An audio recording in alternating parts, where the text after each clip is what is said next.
The call came at 0300 hours, not through command channels, not encrypted, just a raw voice from my past handler. Your wife. Your son. Beaten. Dirty cops, 15 of them. The boys in the ER.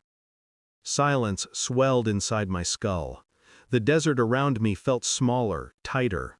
Sandstorm still in my boots, rifle oil still on my hands. None of it mattered. My colonel stared at the intel file slid across his desk. He didn't say much, just signed my leave papers. 96 hours, he said. Make them count. 6 hours per man. Enough time to dismantle them, piece by piece. But I wasn't thinking about blood. I was thinking about truth. Truth is heavier, lasts longer, destroys deeper. The hospital stank of bleach and whispered grief. My boy's arm hung in traction, skin purpled with bruises. My wife sat rigid beside him, lips moving, no sound. I watched her eyes when she saw me, wide. Not relieved, afraid. That fear wasn't for me, it was for something else. I asked nothing. I touched my son's hand, cold fingers, still fighting. My chest stayed still, but something beneath it cracked. 15 names glared up from the file, badge numbers, payroll slips, private bank transfers. My handler hadn't lied, but the way my wife avoided my stare told me the wound went deeper than fists. And then I saw it, a phone on the chair, locked. The screen lit for a second, an unsaved number, repeated messages, one word over and over, tonight. I didn't storm, I didn't rage, I collected. Evidence, fragments, silences. Her phone records, cross-checked with precinct logs, a web appeared. Calls to one of the 15, longer than necessary, night after night.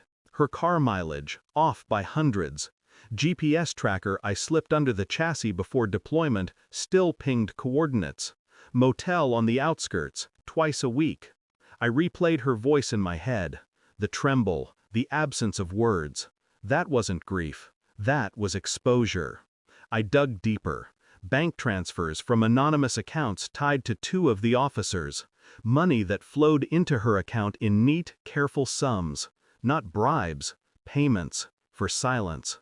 She hadn't just been afraid of them, she'd been close to them, inside their circle, while my son bled. The DNA test arrived in a sealed envelope. My hands didn't shake. The results were simple numbers, ratios, percentages. My son was not mine. The silence that followed was the loudest moment of my life. That night I sat across from her in the kitchen. The envelope lay between us. She didn't touch it, didn't have to. I asked one question. Who? Her eyes filled before her mouth opened. That was all the answer I needed. I leaned back, calm, detached. Her tears spilled, but they weren't for me. They were for the collapse of her story, the end of her quiet arrangement. I didn't shout. I didn't strike. I handed her the stack of evidence, the records, the GPS logs, the payments, the DNA.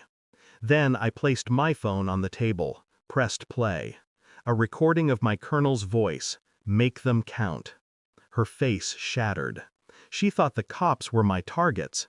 She didn't understand until that second that she was already included, not in a grave, in exposure. I'd copied everything, forwarded to internal affairs, local press, federal oversight. Her name embedded in each file, every transfer, every timestamp. The men would lose their badges, their pensions, their protection.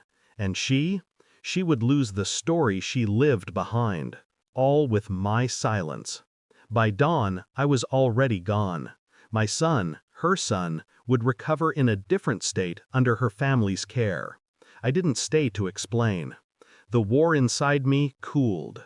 The fury didn't vanish. It calcified, hardened into something permanent. I gave her nothing at the end. No words, no forgiveness, not even hate, just absence. Because absence is louder, more final. When I closed the door for the last time, I knew I'd kept my colonel's order. I cleared their names from existence, not with bullets, with truth. Thanks for watching. Don't forget to like, share, and comment. Subscribe now to Cheating Stories Insight World for more amazing stories.